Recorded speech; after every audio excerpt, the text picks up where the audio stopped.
This is Diane Cece with ENNA. We also have volunteer Charles D. Bisegli on co-pilot. Okay, so the meeting is called to order. We are recording a few quick announcements and an update that we're going to do.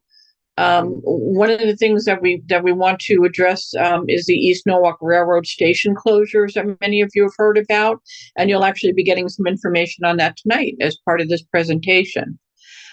New today, literally at 4 o'clock this afternoon, we received or we hopped onto a Zoom of the Traffic Authority and Police Commission, and there to find out that East Avenue itself, in addition to the railroad station being closed, East Avenue is going to be closed for the same 3-week period, March 11th through March 31st. It'll be closed from Fort Point to Winfield. It'll be a 24/7 closure for those 3 weeks. And I think it's been updated in the presentation you're going to see. But of course, there'll be, again, this just happened at 4 o'clock this afternoon. ENNA has a number of concerns with this, but we weren't able to speak after the initial public comments. So we will get those into the Traffic Authority, Police Commission, and to the DOT and DPW. If you're watching our emails, you'll see that the Norton Place, that there are zoning applications that just hit for those. The applications are one to subdivide the Norton Place parcel. You may recall that this is a parcel that had the warehousing and distribution center application a few years ago, that ultimately, through public outcry and legal maneuvering, that application was withdrawn. But now there are new applications that are in, which is a transportation maintenance terminal that would be for the use of Metro North Railroad. Of course, we have a number of concerns with that, so we'll be keeping you posted. We do understand that it's going to be fast-tracked as an approval. Unfortunately, this type of use, a terminal, a transportation maintenance terminal, does not require a public hearing. It's entirely at the discretion of the Planning and Zoning Commission. And just as a footnote to that, tomorrow evening at 6 p.m., the Conservation Commission takes up the subdivision application as their review. I intend to hop on to that and also send an email and request that they use their discretion and also have a public hearing regarding this application. Quick hold the date.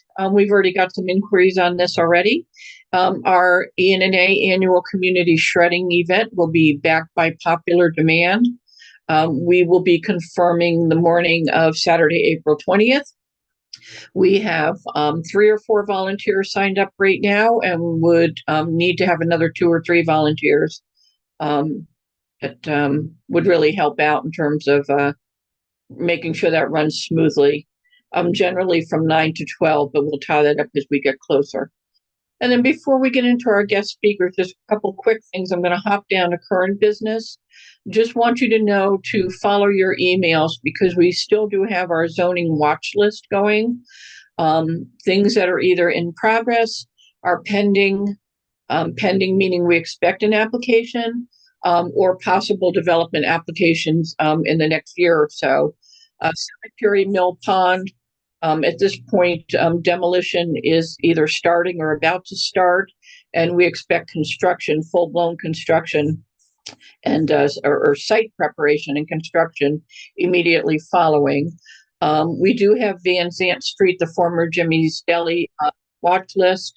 Most of you know that that property was sold to a developer and will probably be applying for apartments under the EVTZ zone for maximum number of units, which I believe is 12 or more. I'm not sure how close they'll get to 20 on that. We are putting back the St. Thomas School building on our watch list because rumors are hot and heavy, and even though we don't deal in rumors, there's been enough information kind of being thrown my way to make this kind of be on the radar screen again. I intend to reach out to the parish and the diocese and see if we can get some advanced information on that. And people have been asking, but I don't have any other update yet on the other watch list item that we're concerned about, which is our friends at the Masonic Lodge at Gregory Boulevard. Okay, and with that, before we go to our public presentation, Advisory Board Member Roberta D. Biseglia represents ENNA on a project team working with the Maritime Aquarium and also the Norwalk River Watershed Association for improvements at Veterans Memorial Park for Living Shoreline Project, it's called. And we're going to turn it over to Roberta to give us a quick update on that. And then possibly have Roberta and that team as our guests in the next month or two. Thanks, Roberta. Thank you, Diane. This is really brief. I don't want to belabor it, and there isn't a whole lot of information right now, but apparently a lot of people saw some stakes in Veterans Memorial Park today. And what I believe that is are signs of field investigations into exploring the marsh vegetation over there. This project is really in its infancy still, but what's happening is a feasibility study that's being conducted regarding developing and looking at restoration alternatives, focusing on resilience and also erosion mitigation. All of us who know Veterans Memorial Park know that that walkway is in a shambles and that it floods repeatedly.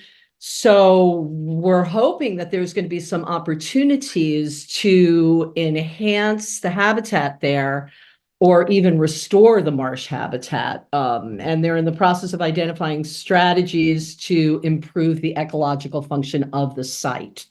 I don't want to belabor it, but I think that many of us agree that that mission and that goal is sort of not in alignment with everything that the city is doing with development. So I'd be really interested to see what sort of compromises are going to come along the way. But I'm on it and I'll continue to update you. But that's all we've got. There probably won't be much more information until the summer.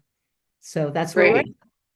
Thanks so much, Roberta, and thank you so much for repping ENNA and the community on that, and making sure our interest in having natural resources there in terms of mitigation versus anything else, and keeping us in tune with the city.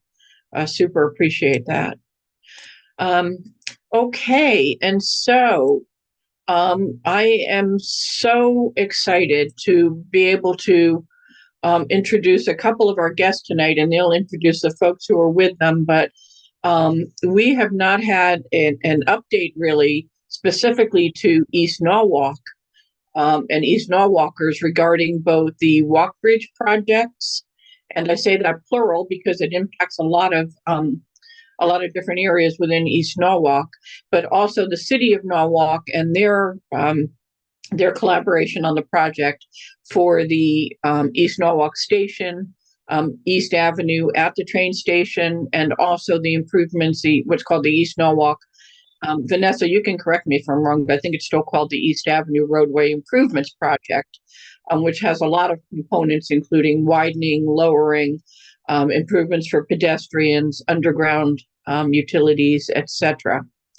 And so tonight we appreciate and we're lucky to have the City of Norwalk's Chief of Operations and Public Works, Vanessa Valadares, and also from WSP, the consulting group managing the Walk Bridge project. There's Stephanie Pelletier, who's their senior consultant for communications and public involvement. And many of you have either seen or spoken to her or communicated with her. And she's our go-to person for everything Walk Bridge related in terms of communication. She has a panel of folks that will jump in and out in terms of the presentation. And then for our Q&A at the end, we do ask that you hold questions until the end, but you can put them either in chat or you can raise your hand when we get through with the presentation. And I will leave it to Stephanie to do the introductions as well. Well, good evening, everyone. Thank you, Diane, for your nice introduction. My name is Stephanie Pelletier. I am the Public Information Consultant representing WSP. We are the Program Manager representing the Department of Transportation for the state of Connecticut on the Walk Bridge and its attendant projects. We are delighted to be here this evening at your February meeting and appreciate the opportunity to provide a update. There is a lot going on. And with that, I'd like to just quickly turn it over to, I think, Gus, are you going to take it from here? Yes, Stephanie. Go ahead. All right, good evening, everyone. My name is Gus Mello. I'm with the Department of Transportation, District 5 Construction. I'm the project manager overseeing Walk Bridge and all the associated projects. This evening, I guess, like we said, we're going to have RJ Lesso. He's our project engineer, overseeing the majority of the work in East Norwalk, and along with Jeff Berg, who's going to speak to some of the other activities that are going on. And Vanessa. Oh, and Vanessa too.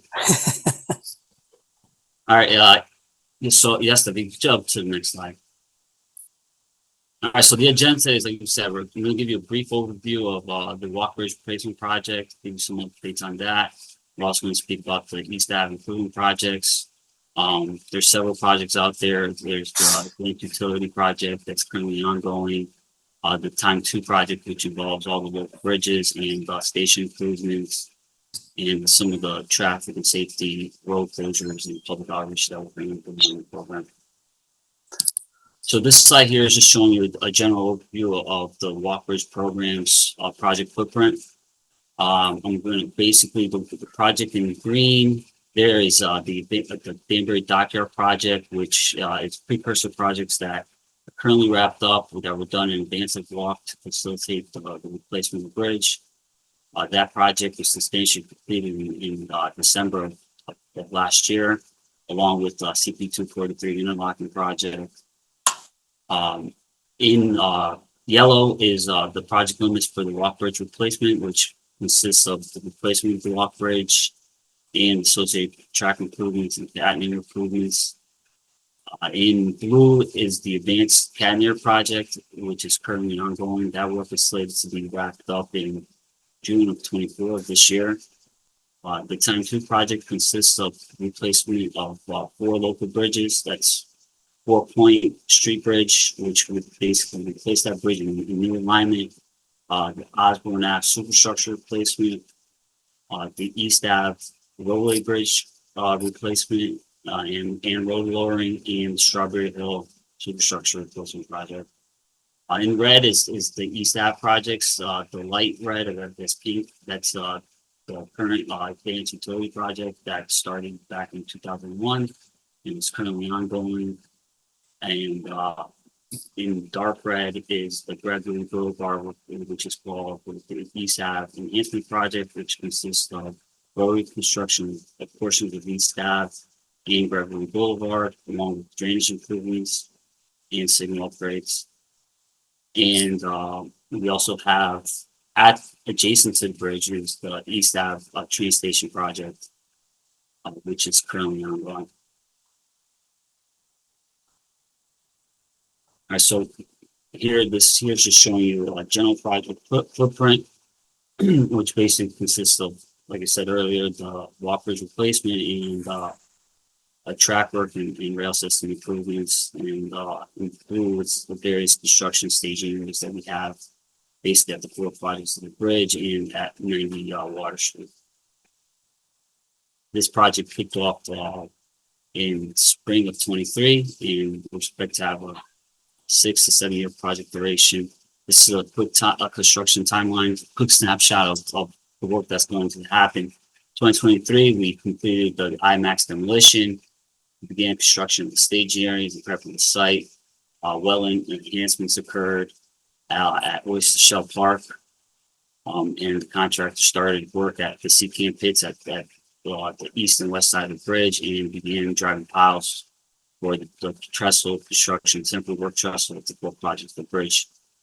This year in 2024, we're expected to begin construction of the micro tunnel underneath the Norwalk River, work at the vessel dock relocation site at 90 Water Street should be wrapping up, and work at the lift tower piers will begin in the summer. We'll begin assembling the main recess staging area.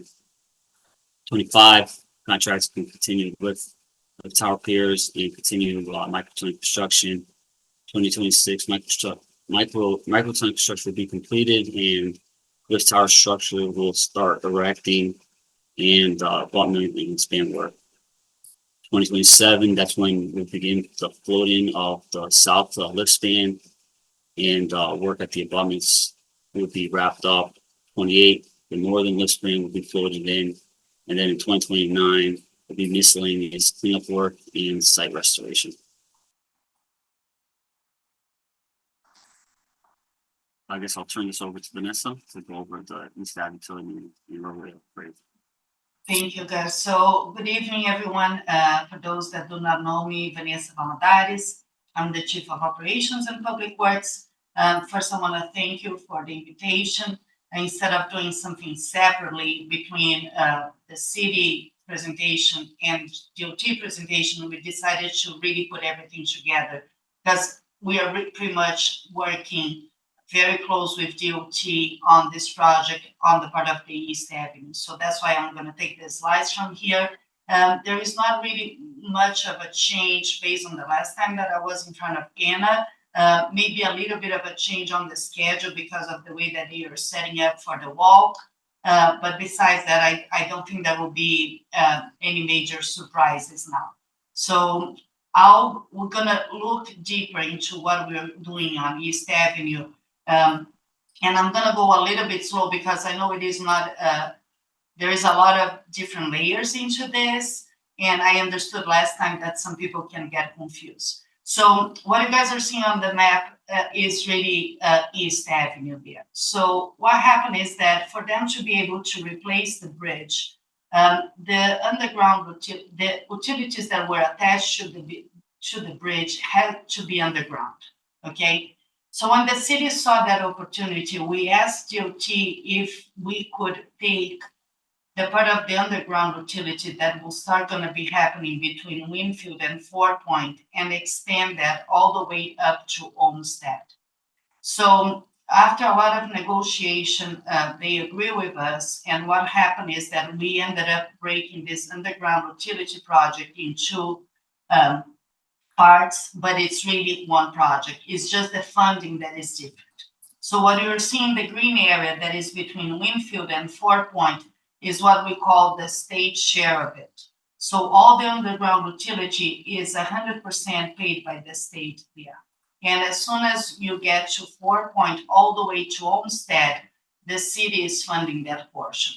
But to make it easier, the state is overseeing that project and they have one contract to there. So pretty much what the city is doing is really just transferring the funds to the state, but they are really overseeing the project. So what are we getting within this project? So the AUP, that's what we call the Advanced Utility Project. We're gonna build all the infrastructure to get all overhead utilities that you see on East Avenue that look terrible to be underground, right? And eventually we're gonna remove all those poles and that road will be widening. Besides that, we're going to end up aligning the Fort Point with the new entrance to the train station parking lot. That was part of, this is actually a state portion of the project. And with that, we're going to also end up adding a traffic signal to improve that intersection, because I know it's very hard when you're coming out of Fort Point during rush hours to make that left turn on East Avenue. So now there will be a traffic signal there that will be part of that project. So this construction for the AUP started in 2021, and we're still continuing on it, and we'll finish now at 2025. So that is kind of the first thing that we need to do in that area. So one thing that is kind of new, that last time it wasn't there, is what they changed the name, what we call now East Norwalk Connectivity Enhancements. So for those that remember, this portion of the East Avenue was still part of the street widening, I would say East Avenue roadway improvements. We were never widening that road there, but there was some improvements in there that was sidewalks and a little bit of a traffic calming that we were proposing there, and a little bit of a drainage changes. So this project, because the bridge itself, the construction of the bridge does not affect the construction of that south portion of East Avenue, DOT moved that as a standalone project, and now it's called East Norwalk Connectivity Enhancements. So what happened is that the city really funded the design. This design has been done for 20 years already. We just did another change now where we're going to improve the whole connectivity with bike lane and sidewalk, tied it up with the cemetery and Route 136. And the state is approved those designs, and then they incorporated it on the project. So this project now, it's going to go out to bid, and it's estimated to start construction fall 2024. So there you're going to see some roadway upgrades, again, as I mentioned, drainage and a whole new streetscape that will help. Will be more pedestrian friendly, will improve connectivity, and also there will be a nice streetscape to the area.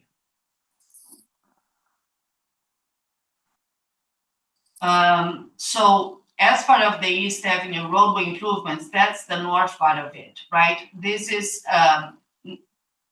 the part that the city has this design, part of this 20 years, but that work for the widening of the road can only happen after we have all the underground utility project complete and those poles get removed. So as of now, we're targeting 2026. So the idea is that we'll have all the infrastructure built, then we're gonna be able to go back, move the curb line, remove the poles and move the curb line.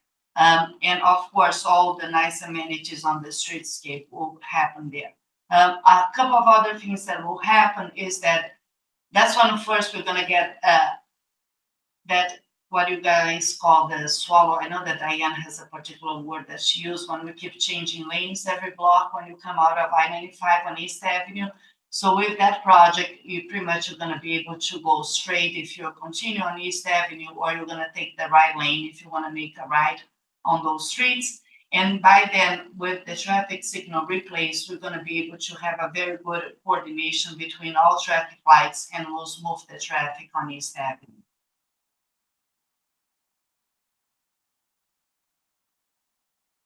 And so now we'll go to RJ, where he's going to talk more about the railroad road bridges. Hi, thank you, Vanessa. Good evening, everybody. My name is RJ Lesso. I work for the Connecticut Department of Transportation, and I am the project engineer overseeing the Time 2 projects in East Norwalk. Tonight, I intend to provide an overview of some of the scope of work for the Time 2 projects happening in East Norwalk. I'm really excited about some of the work we're doing in East Norwalk, and I hope that by the time we leave tonight, some of you will also be more excited about these projects.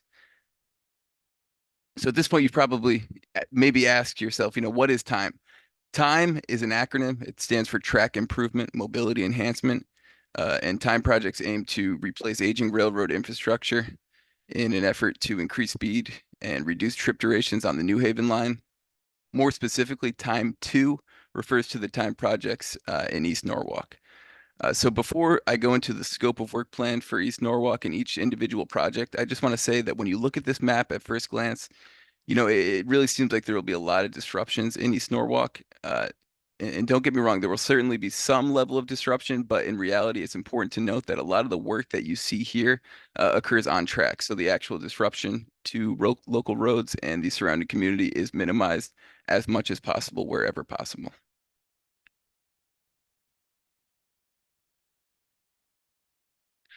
So here you see a very high level overview of some of the anticipated dates for key project milestones. I'd like to really focus on the milestones scheduled to occur in 2024. And then later in this presentation, my colleague Jeff will go over some of the more specific anticipated impacts for East Norwalk this year. So as you can see highlighted here, in 2024, really what's occurring is all of the Time 2 projects are beginning to ramp up as we commence some of the major construction activities. And then I'll give a brief overview now of the scope of work involved with each project, moving west to east. So the first is the Fort Point Street Bridge replacement and roadway realignment. As you can see here, we'll be replacing the existing bridge and relocating it to the west. We'll also realign Fort Point Street such that it aligns with the existing South Smith Street. Our design aims to minimize impacts to traffic as a consequence of the existing bridge and roadway being relocated. So not to say that there will be no impacts at all or no disruption at all, but at a very high level, the idea is that we keep construction off of the existing road as much as possible as we build the new bridge and roadway. Then we move traffic under the new bridge and perform our work to remove the existing road and fill in the area under the existing bridge. Some of the highlights of the new road include improved alignment with the existing South Smith Street, which will improve motorist sight lines. We'll be widening the road here. This will accommodate a dedicated bike lane in each direction. We'll be improving sidewalks, sidewalk ramps, and pedestrian accommodations in general. Really what we're doing with the street here is creating what we call a complete street, which is defined as enabling safe, convenient, and comfortable travel regardless of your mode of transportation. So here's a look at our architectural rendering, where we compare the existing conditions to the proposed final condition over at Fort Point Street.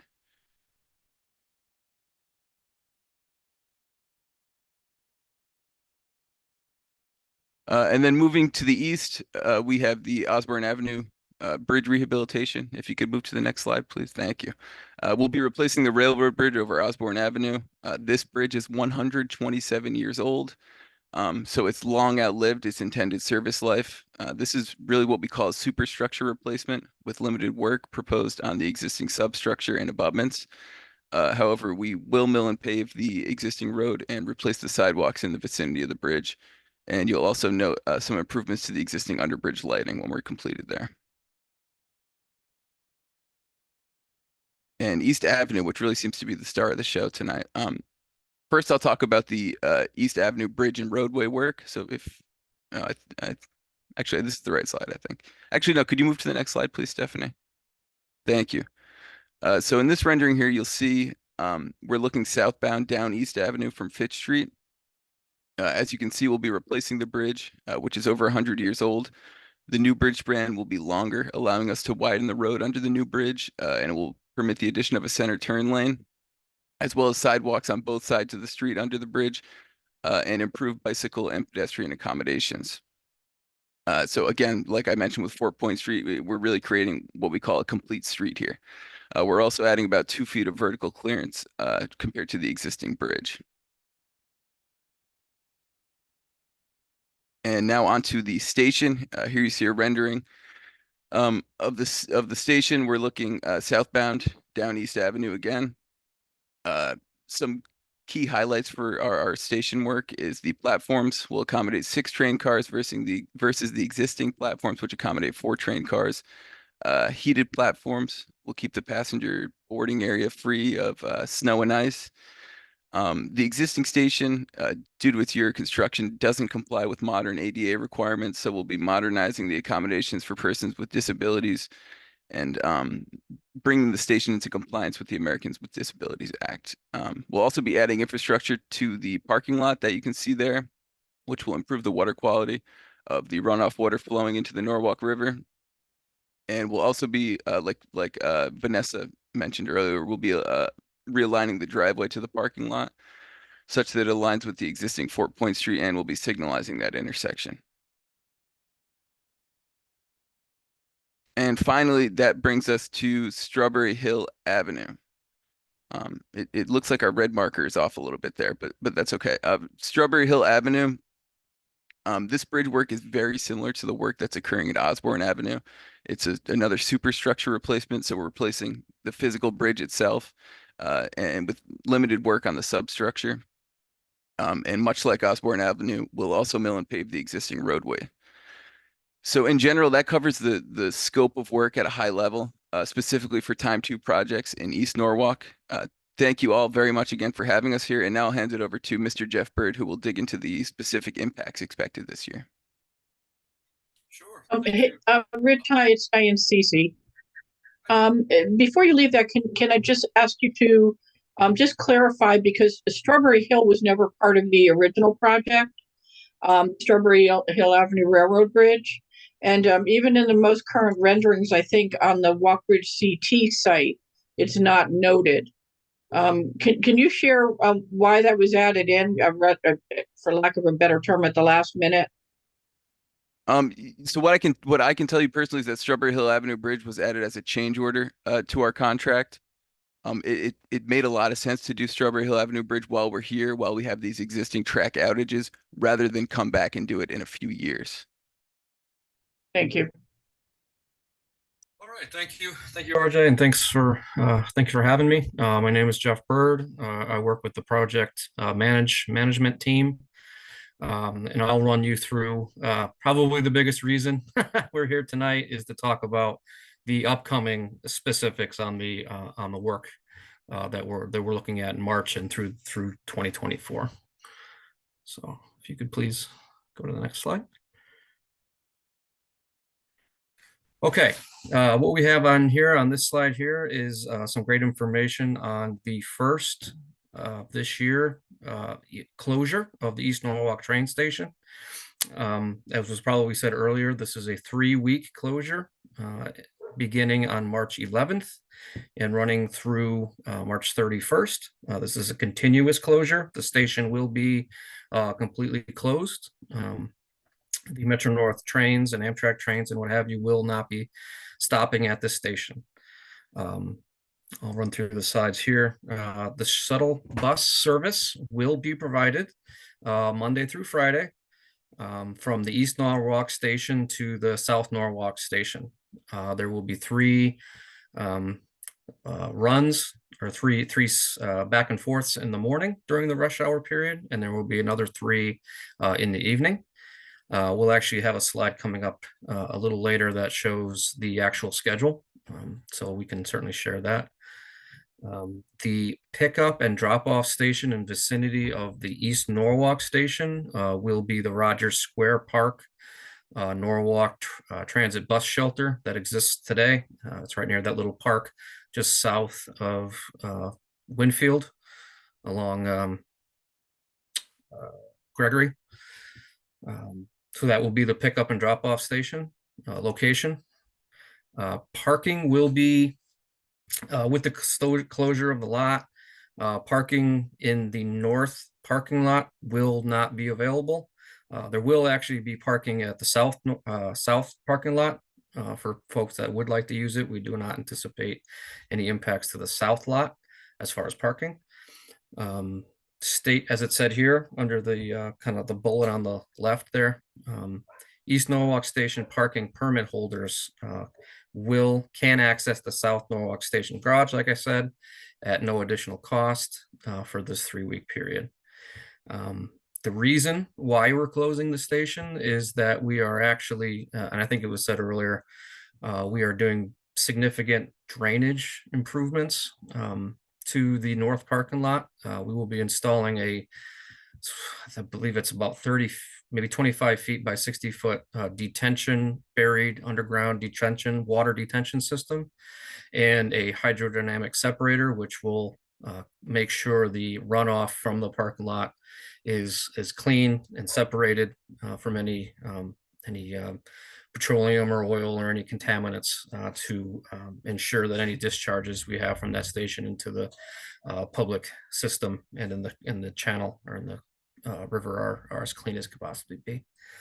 And again, this is a abundance of caution. We are expediting the work. It'll be really impossible to do this work without the closure. This was a last resort. This wasn't the first. It wasn't certainly desirable as much as we could. We are limiting the work to 3 weeks. Like I said, and expediting the work as much as we can with the contractor to make sure we get in and out as quickly as possible. Okay, what I mentioned before was the first of 2 closures we have planned of the East Norwalk station in the year 2024. The first one is, like I said, March 11th, and that has been set in stone. We're going to hit that mark. The second closure, again, is a 3-week closure.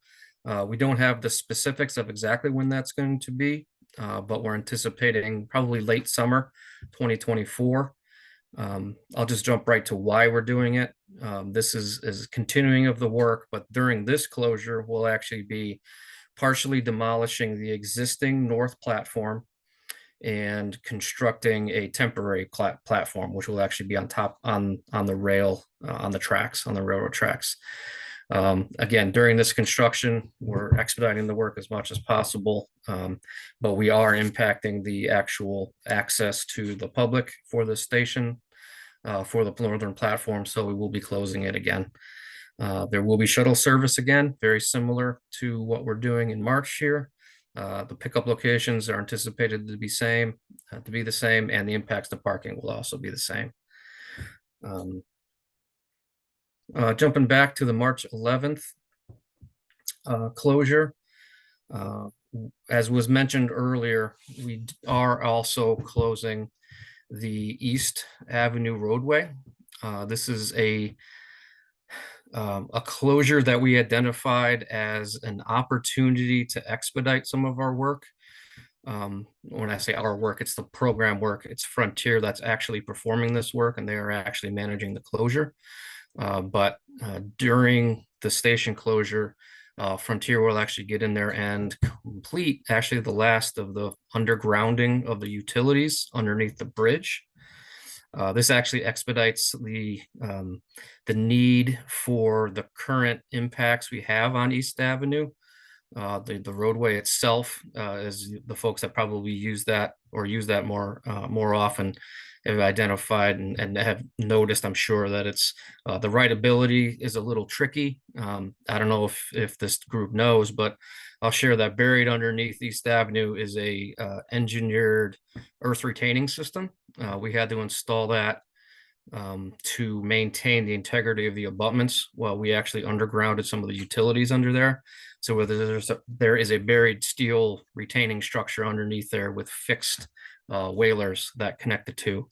And those are rigid, and the pavement structure itself is asphalt, and so that's somewhat flexible. So it's been a little challenge to maintain good rideability, but by advancing this work this March, that allows us to remove that structure a little earlier than we thought, and then provide a much better rideable surface under East Avenue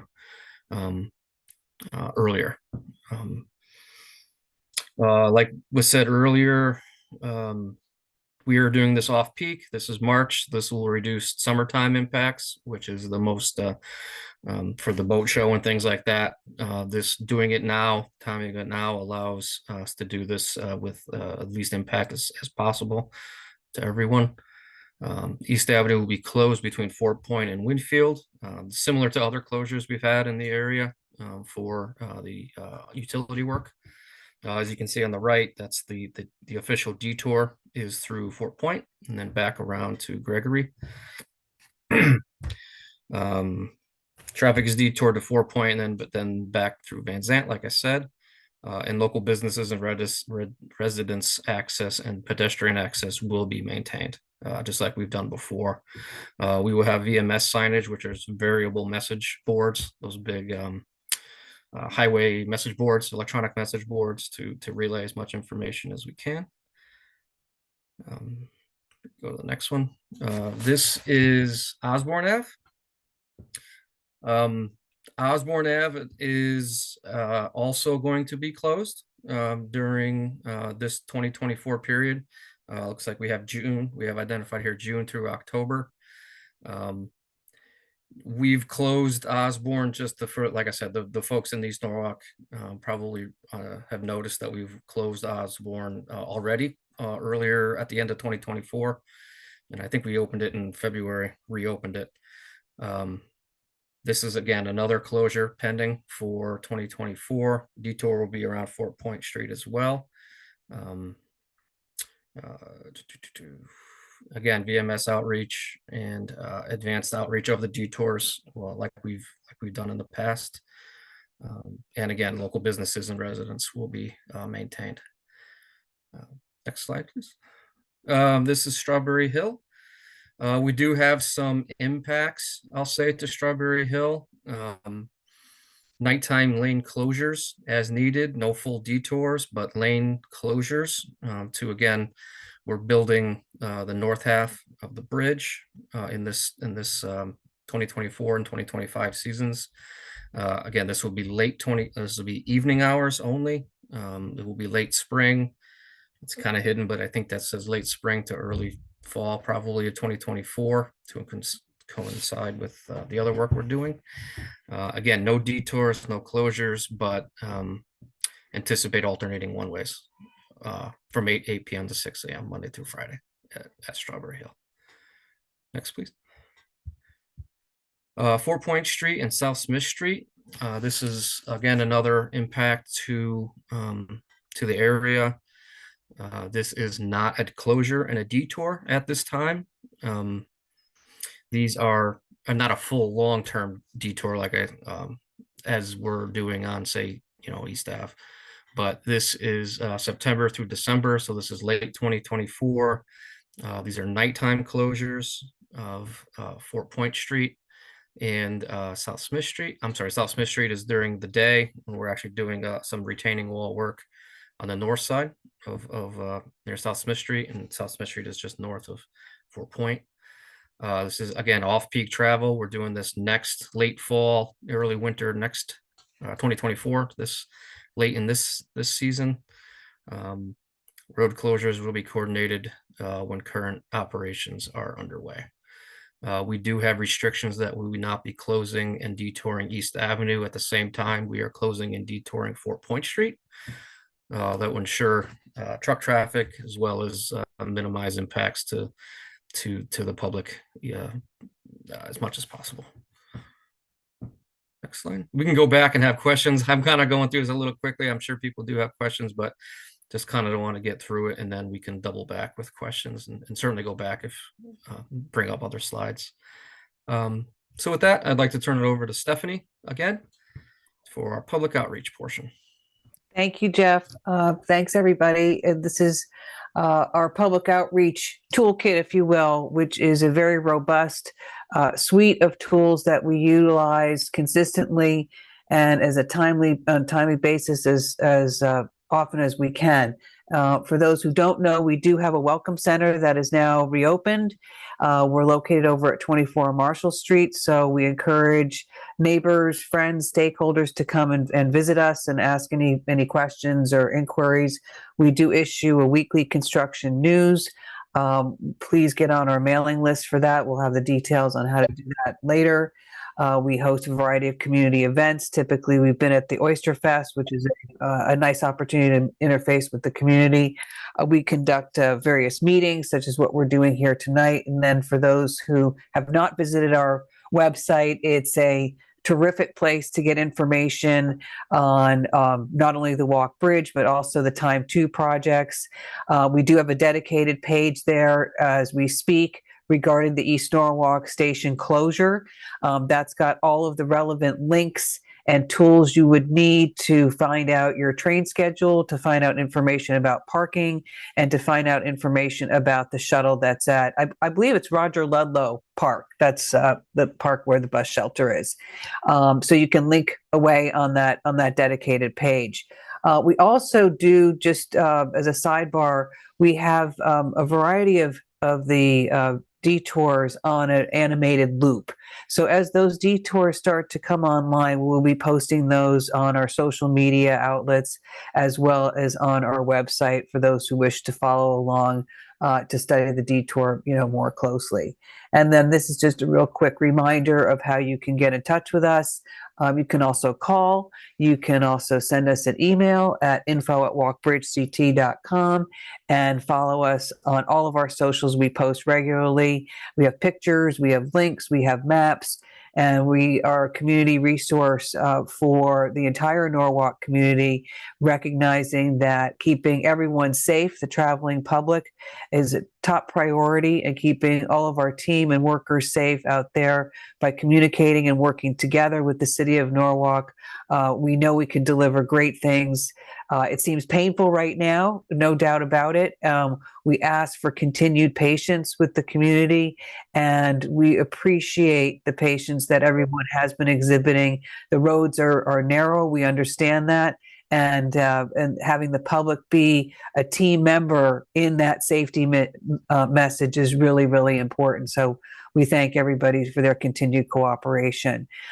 With that brings us to the conclusion of our formal presentation. Undoubtedly, there will be questions. So, Diane, I guess I'll let you take the questions and we can field them to our team members as appropriate. Great. Thank you so much, Stephanie and Vanessa and the whole team from WSP and DOT as well.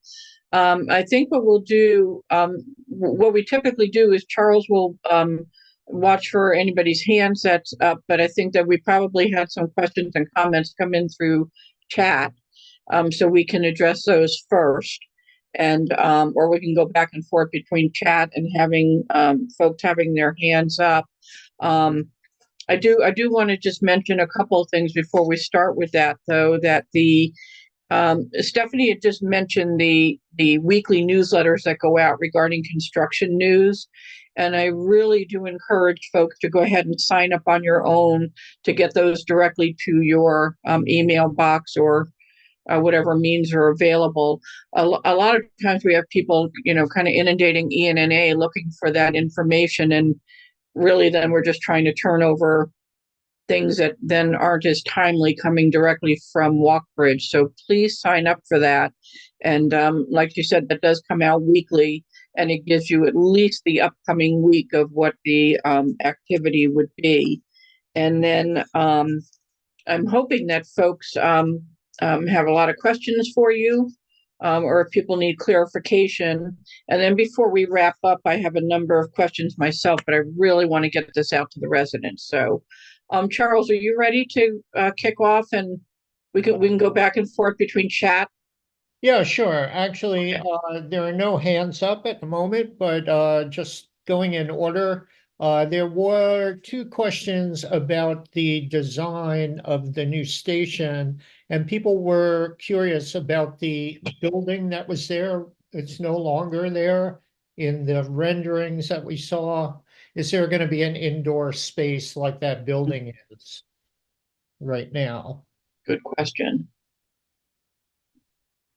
I can answer. Take that, or Vanessa, do you want to take that? Sure, I'll take that one. Yes, so the building that is there got demolished, is not going to be in place. The city has been working very hard with DOT with an alternative for that. There are some future plans on really having something on the other side of the road, but they haven't finalized any drawings or any commitment with anybody else. So as of now, it's something that they are aware, it's something that they're going to be willing to do, but there is no final plans. That's why we are not seeing anything on the renderings.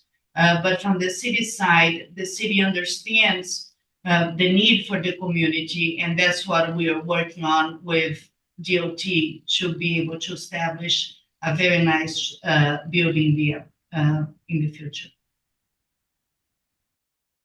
Okay, and then just to clarify too, Vanessa, I think what people are talking about there, the southbound side, the northbound side that comes into the parking lot beyond the bridge.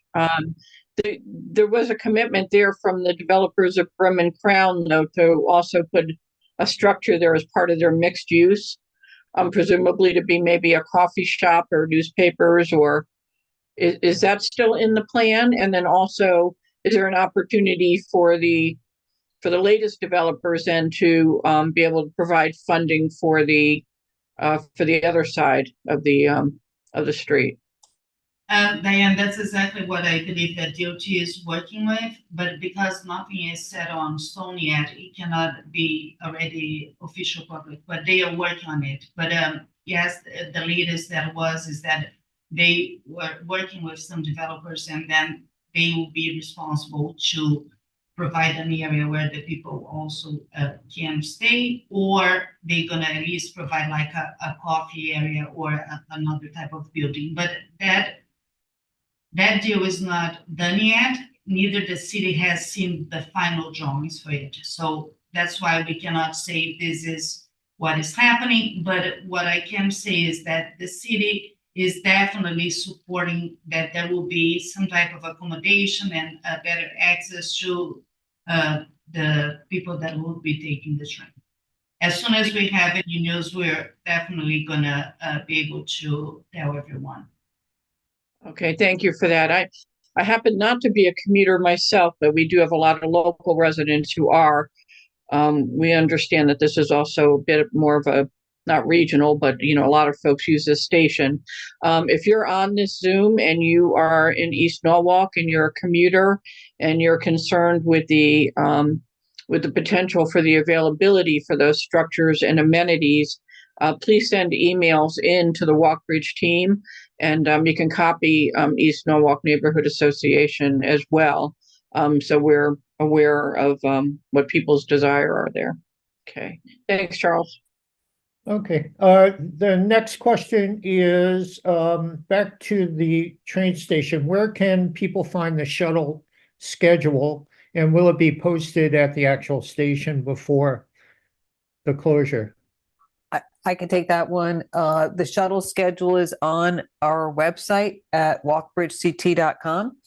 So just go to the East Norwalk station closure page and it's published right there. It's also on the Norwalk Transit District website. Norwalk Transit. And also through the city, also social media, we also posted the shuttle schedule, I believe last Friday. Is there shuttle for northbound for folks going to, I think the initial information said that people could also go to Westport Station? No. Maybe shuttle service or any? The shuttle is just between East Norwalk train station and South Norwalk train station. Okay, there was a question, what are the actual hours of the Welcome Center? The Welcome Center, we're open 12 to 4, Tuesday, Wednesday, Thursday. And then if you wanted to come and that didn't work for you, you wanted to come at a different time, just send us an email at info@walkbridgect.com and we'll be happy to set up an appointment. Okay, great. The second closure in the summer, that is anticipated to be 3 weeks as well? Yes, Okay, and that's 24/7, just like March. correct. Okay.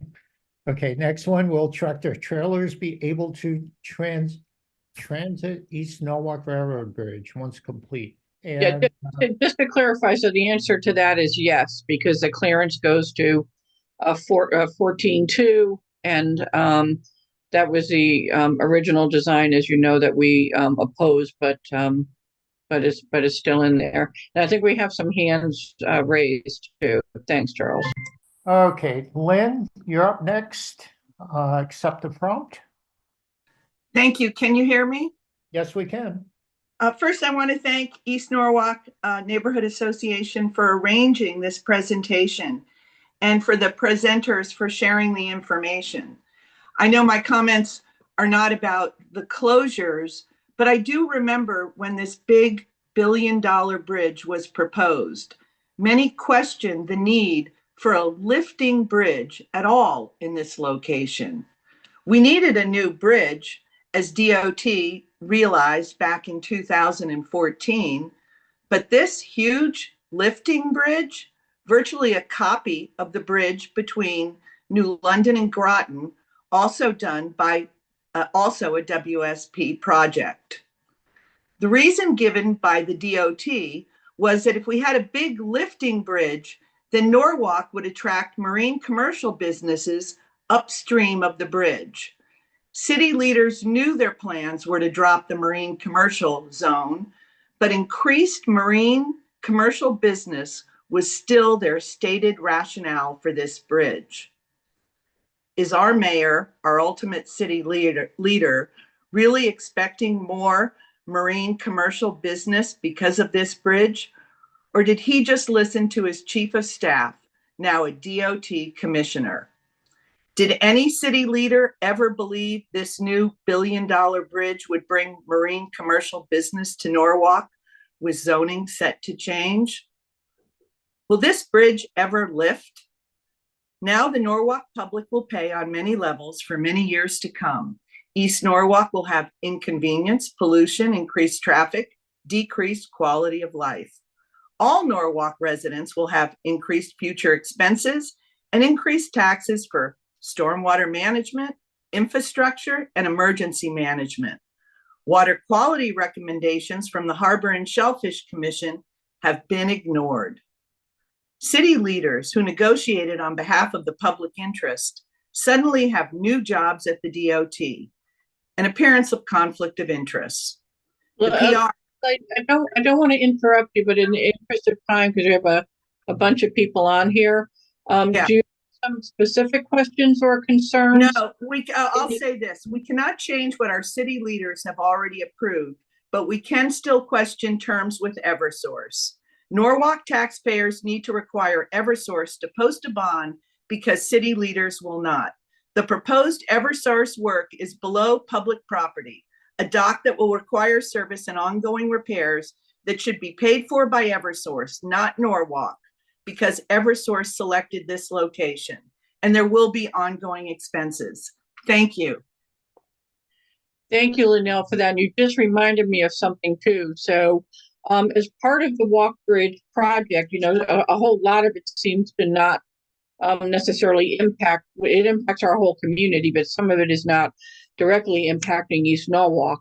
But the connection between across the river and the Walk Bridge itself and then into East Norwalk does impact us. And I think maybe there's probably even a bunch of people on this Zoom tonight who aren't aware that the power lines that control all of this, that now I think, you know, essentially ran with the Walk Bridge above ground, are all slated to be undergrounded. And after a number of iterations of how that could possibly be done, it seems that they've landed upon Eversource running cabling for electrical underneath the harbor, the river, coming across from someplace on Water Street, which I think that location has changed multiple times, but it's actually coming into East Norwalk at our visitor, I think it's the visitor docks and welcome center, and underneath Veterans Memorial Park. So I think a lot of people are not aware of that. And one of the things that that is probably a good question for the Walk Bridge and the DOT folks tonight is, isn't there supposed to be a public hearing regarding that type of activity, you know, especially coming across underneath in the river there and then underneath our park and the impact on, you know, future use there? Is there a public hearing scheduled on that? And if so, when? And if there's not a public hearing scheduled on it, what is the public's opportunity to weigh in on that? Sorry, I probably can answer that one. And so I think that, you know, the group that is in front of you today is really related to the project. It's not the Eversource staff that is associated to it. There were a lot of public information related to the underground of those utilities. I think that it will be easier just to talk separately about the Eversource project than mix with it. So yes, as of now, it is finalizing the permit, but the idea, has been proposed that got approved even by the Common Council and after many presentations to different crowd, was that if they're gonna come through the police headquarters underground, all the way through Elizabeth Street, then they're gonna cross under the river, they're gonna continue underground right after Vets Park, so there will no impact at Vets Park. Then they continue through the road, and then they're gonna raise up again into the DOT right of way, right next to the existing 4-point bridge. So that's the scope of their work. There may be some underground on the road happening maybe this year, but no work on the river yet. Yeah, I do. I appreciate that. I just want folks to be aware that that's one aspect of what appears to be work that's in the river and across from us, but that actually impacts, and especially if not all the right environmental studies and things may have been completed with that. In terms of staging and everything with this project, most people are aware now that the old Howard Johnson's parcel was actually purchased by the state to take over for a period of time or maybe forever for equipment and vehicle staging. Are you able to tell us anything about what the long-term use of that is when this project is done? And also, I wanted to make you aware that I had raised concerns about what was going to be done for stormwater management there, considering the flooding in East Norwalk. And I was told that there was going to be drains and appropriate measures taken for that. But I actually was told recently by a very reliable source, a city first responder, by the way, that is seriously flooded in rain events right now, that parcel. And so then there's going to be runoff and there'll be environmental issues with that, but then also contributing to more of the flooding woes we already have over here. Can somebody speak to that parcel and what's going to be done with that? I won't bring up the diverging diamond, but if you can just talk to us about that parcel and what's going to happen to it when you're done. From what, I don't know if someone want to answer, but from what I know, the city, in some of those parcels that the state has ownership, some of them, the city may have the first right of taking it, the property, and that is one of the sites that we may still negotiate with the state if after the project is completed, if we can buy it from DOT. So it is still also to be negotiated, but we do consider that. So okay, and then if you and in the meantime, if you can take a look at at those flooding issues and the runoff issues there, I would appreciate if someone could. In regards to the runoff, we can look at it. I never got any complaints about that. Again, I just want to let everybody know that we have very strict drainage. We have a drainage manual and drainage requirements throughout the city of Norwalk. So regardless of who's going to do any type of work, as soon as you change the impervious area, you have to hold the runoff into the property. So I haven't heard of any water coming out of it that was causing any extra flooding. But we'll keep an eye. If something needs to be done, if something, I know that the team here will be willing to meet whatever is the criteria that is needed if they are not.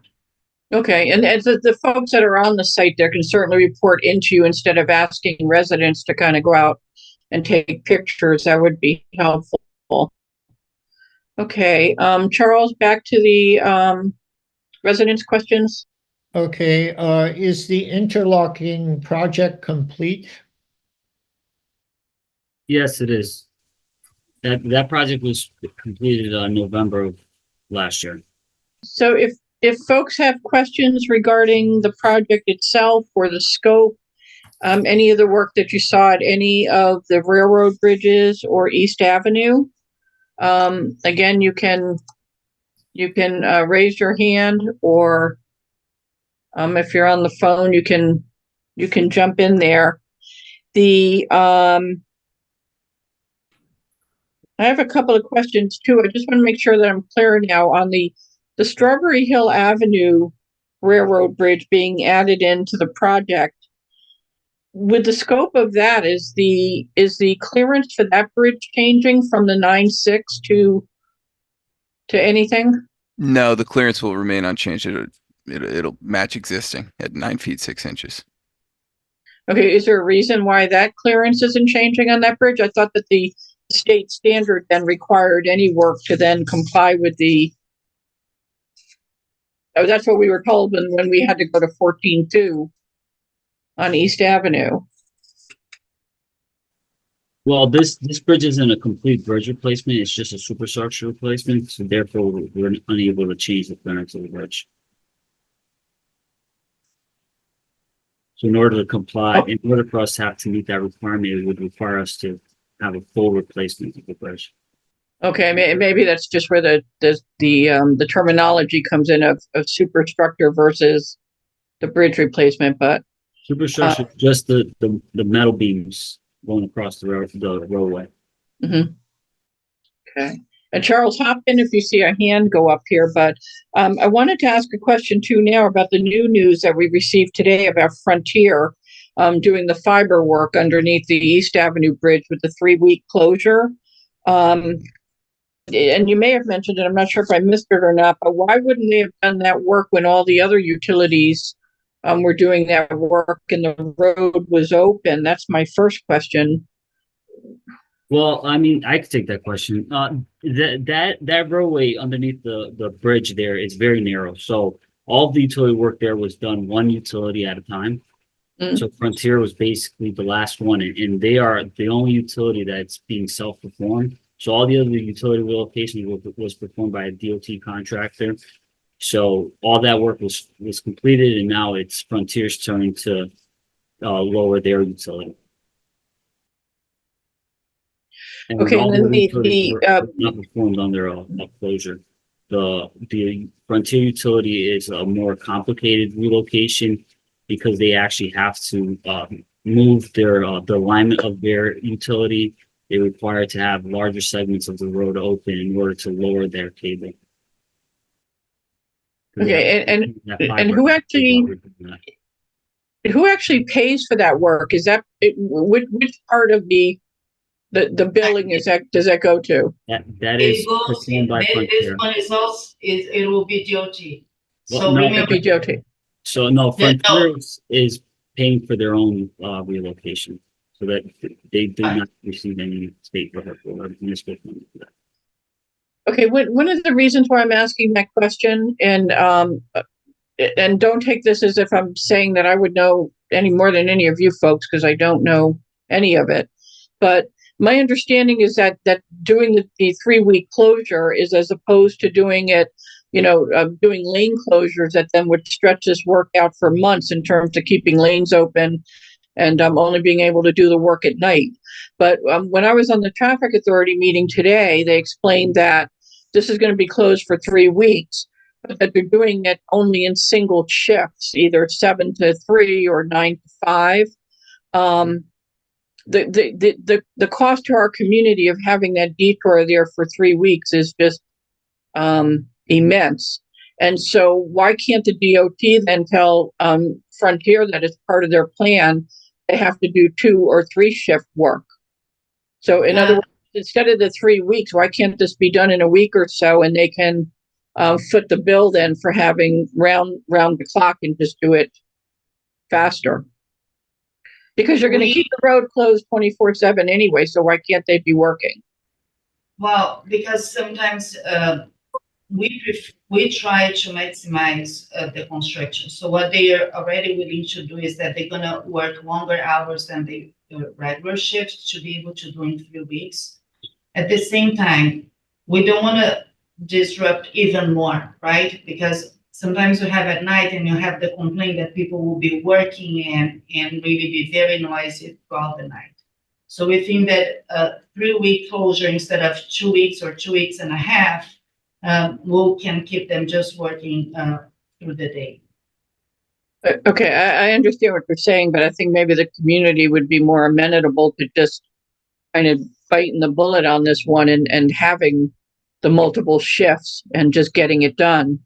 The other concern I have with that is in the meeting today at Traffic Authority, and again tonight, You folks spoke about the fact that this would be off peak, because the comparison was to work that otherwise gets done in the summer, that impacts the beach and the tourists and all the activities. But the last 3 weeks of March are high, commuter and work and also school traffic that you otherwise wouldn't have had in the summer. So what are the accommodations for that? Because now you have rush hour traffic trying to get to and from the highway that you might not have had as much of in the summer at those hours, because a lot of people go on vacation and the schools are closed. Well, remember that they use local traffic, right? So what happened is that we do understand that there are the rush hours throughout the year. What happened is that East Avenue tends to be more used during summer times. We can see with some of the activities that the city offer, for instance, the concerts at the beach, some other walks that happens over the weekends. So based on the whole schedule that happens in the city, if we get off a little bit of the summer month around East Avenue is what we consider a little bit off peak to the local traffic under the bridge. That's what we are trying to say about the off peak. Remember that they have been working there for a couple of years now. They do understand very well the traffic pattern. Because a lot of times we do not allow them to work because we're going to have the boat show, we're going to have the Oyster Festival, we're going to have a major cancer walk at Pasture Beach. So those are a lot of things that we take in consideration. So the reason why the city is supporting the closure of East Avenue for 3 weeks now is that, as I mentioned in the meeting this afternoon, we do understand the disruption that is happening on the East Avenue neighborhood. But we need to do the project, right? We need to bring this project to an end. So if we find any opportunities to take off a little bit of time, we're jumping into it. So for us, there's an opportunity to do the same work 5 weeks faster. So that's why the city is really in support of closing the East Avenue portion between Winfield and Fort Point. We do know that a lot of people may take the shuttle, but a lot of people may decide to go, instead of driving to East Avenue train station, they're going to go to either Westport or South Norwalk. So there will be already a little bit less traffic. And what we are doing is just really, it will be really a block detour, right? Because we know that whoever needs to get there, that is usually the local people, they will need to go either to Strawberry Hill or Osborne. So that's why we believe that we're going to use this time, since the train station will already be closed, and we're going to close the road as well. We believe that on the long term, it will be a win. I completely understand that, Vanessa. I'm just concerned with the with the traffic that's going to be happening at those hours for 3 weeks that have to do with commuters that are not related to the railroad. And also I'm assuming you've already notified the school system, so that people that are trying to get, to and from all the East Norwalk schools are notified.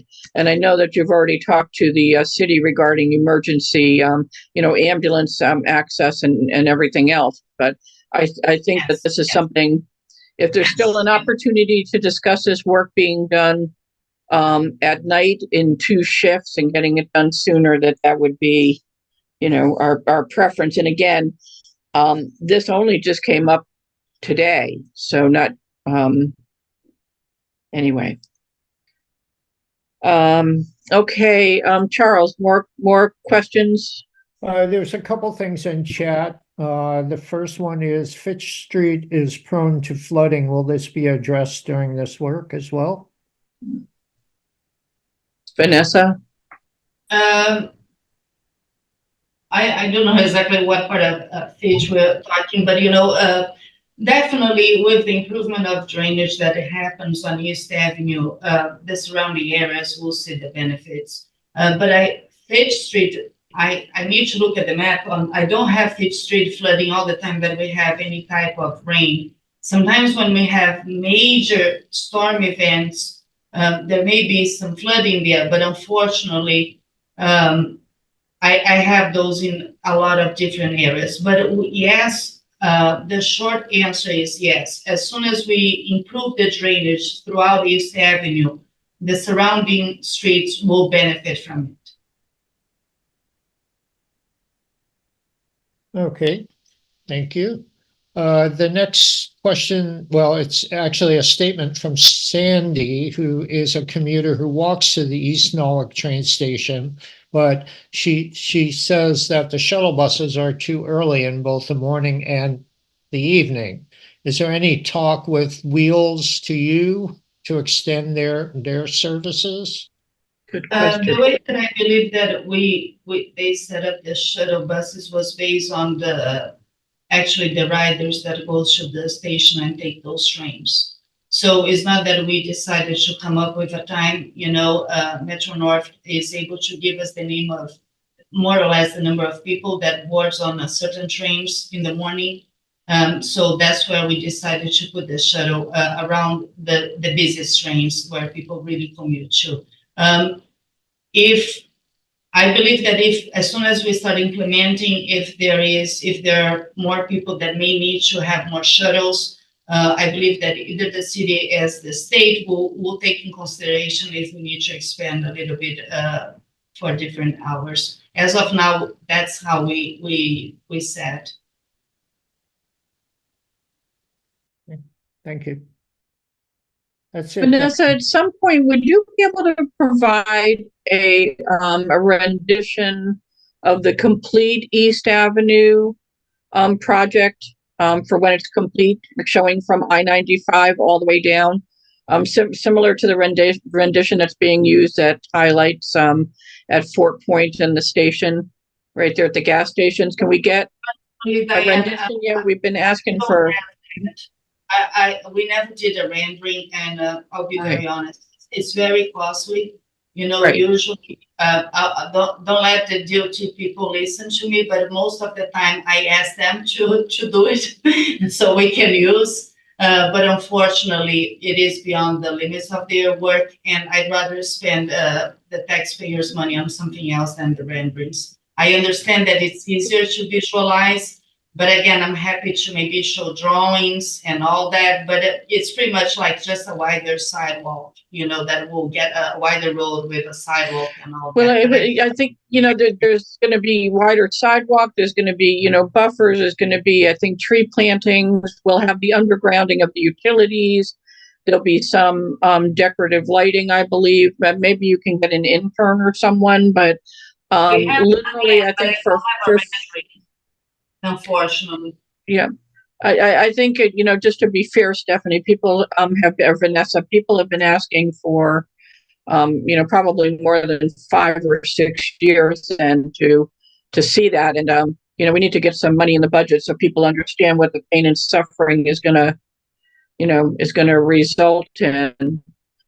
In regards to continuing to dig up East Avenue and then close it and dig it up and close it again, I think one of the DOT folks I think had mentioned, like, when is the actual final result of this? And in the meantime, as it's being dug up and reclosed, going to be done in a manner that people aren't losing, hubcaps and breaking their cars apart. Gus, do you want to take that? Yeah, Diane. So in regards to the portion of East Ave underneath the railroad bridge, once Frontier finalizes their relocation, we will be going in there shortly after to remove that temporary earth retaining system from underneath the roadway and performing a full depth reconstruction of that roadway. So that section that's probably in the worst condition that the vast majorities of the East Ave road users complain about will be completed in late spring, early summer.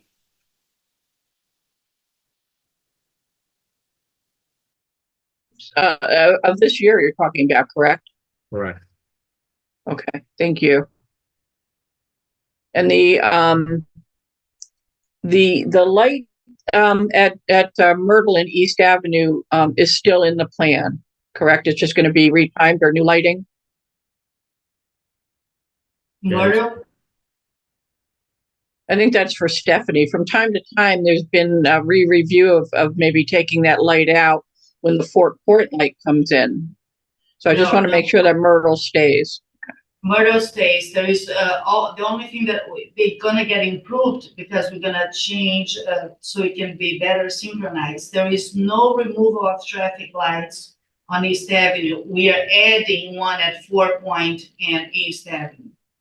Right, and then adjusting the timing. The other question that has come in, and I think you've answered this in the past, but I still don't get it, is someone who's traveling northbound on East Avenue, say coming from Winfield under the bridge. Have the engineers actually done a line of sight, a sight line there that you would actually be able to see a red light in time to stop? Or is there a flashing signal beforehand that indicates a possible red? When northbound. everything is complete, you're gonna be able to see the light. Yes, that was one concern that we had before. But as soon as the project is completed, you'll be able to see better. Remember that, you know, with the widening of the bridge, a lot of that problem also will go away. Okay.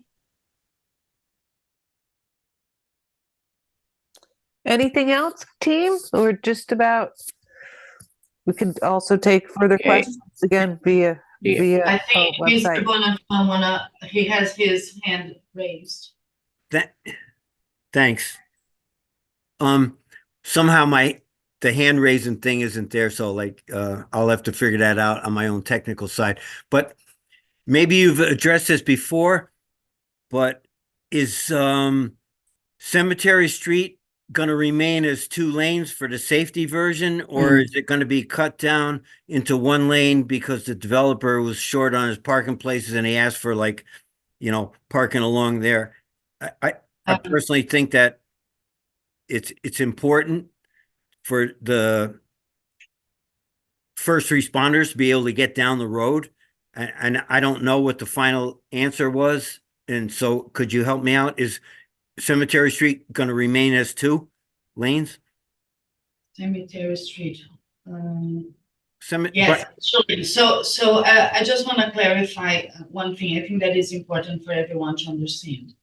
The city owns the design for this project, as I mentioned before. So what we are proposing is propose on what is the city's best interest and how we can really improve connectivity. So we don't want to, whatever a future development may propose in that area is not what is showing on our drawings now. So if in the future that site ended up being developed, if there is a driveway, if they need parking, they will have to come for a full approval in front of the city where DPW TMP will address that first and then goes to, because it's a state road, to the state's traffic department for approval. So what we have now, actually the drawings went back for review with the state. We are keeping as is not accommodating any development because we never know what is going to come in the future, right? So as of now, it's showing the 2 lanes. We did a little tweak on the island to do a better improvement on how you make that turn. And another thing that ended up happening, there is a little bit of an extension of the limit of that project. Originally, we were only going really around the cemetery, but now there's a little bit of an extension south of Gregory Boulevard because we know that we can improve a little bit better that area as well with our new drawings. Okay. Thanks, Vanessa. Is that a yes is that a 2 lane or a 1 lane? I didn't get the answer. I think it's 2 lanes is still, Rich. Okay. Thank you. Okay, yeah, and I want to just clarify, Vanessa, because someone at the beginning of the meeting said that the DOT had approved the submitted plans for Gregory, and the submitted plans for cemetery going into Gregory are the plans that are associated with the Mill Pond development, and it changes cemetery to 1 lane. So did the DOT approve that? So you know what? Let me go back. what I'll do is that I've been to 50 versions of this. We just submitted our last version on Friday. So, Diane, if you don't mind, I can email you tomorrow. I cannot share the drawings yet, but what I can do, I can email you tomorrow with the final answer of what we are proposing there. Is that fair? Okay, please. Yeah, You know, I don't want to say something that I'm not 100%. I'll okay. just say Yeah, thank you, Vanessa. yeah, we'd like I to just definitely know that. So whatever goes in there, it is also, again, is what the city is supporting with the connectivity with bike lanes, you know, to count traffic, and it's a TMP DPW design, right? So it's not related to the development. It's really how the city envisioned that part. So I'll have to look at the drawings, and then I'll answer you guys tomorrow if you don't mind. Okay. Yep, and then for who's ever still on, then when we get that answer, I will get that out to folks. And then I don't think you need to stop sharing your screen. My other side would just say that if people have questions or comments or concerns when we get off of the meeting, or when you get this deck of the PowerPoint from these folks, I'm going to try to send that out tonight, actually. You can certainly send questions in directly to the Walkbridge team, or to Vanessa's team. But you can also, that's Stephanie with walkbridgect.com, and then Vanessa at the City of Norwalk. But feel free to send them into ENNA, and we will forward them along and get answers out to folks. And we are info@eastnorwalk.org for our email. And then just to note, and unless Stephanie has any closing comments, that our next meeting is March 18th for ENNA, and we hope to, but we'll be in communication with everyone regarding the Norton application projects coming in. Stephanie, did you want to wrap up for your team there? I just wanted to, on behalf of our team and the City of Norwalk, thank everyone for their time this evening. We appreciated the opportunity to share these exciting plans, and thank everyone in advance for their patience and ongoing communication with our team so that we can make Norwalk a better place for everybody. And with that, I'll say good night. And again, thank you for having us, and consider us your community resource. Thank you again. Thank you so much, everyone, for hopping on. Thanks for your time this evening and for the update. Thank you, Vanessa. I want to thank you. You know, I really appreciate that. For me, it's very important to really understand what are the concerns of the community. You know, we work here very hard to try to make your life better. You know, that's really, and I have an open door policy. I'm always available. You know, sometimes I cannot get to you right away, but if you guys reach out, to the best way to reach us is really through customer service. I know you have a lot of 100 other questions that is not even related to the walk bridge. That can be when my road will be paved, I have draining issues, when are you doing the sidewalk and all that. Please bring all your concerns through customer service. It's the best way to reach me. If not, you can email me. Sometimes take me a little over a day to go through all my emails, but I just want to say that I'm available. I really enjoy coming to talk to the community. Anything else that you guys think that we should know, that we should make it better, I can only make it better if I understand what is the concern. So please feel free to reach out. I only want to answer about Cemetery Street. I'll get back to you tomorrow. But again, thank you so much for the opportunity of and again, for all DOT team, that they did a very good job putting this PowerPoint together and also being here to answer the questions. I think this also showed the commitment that DOT through this project is having with the city.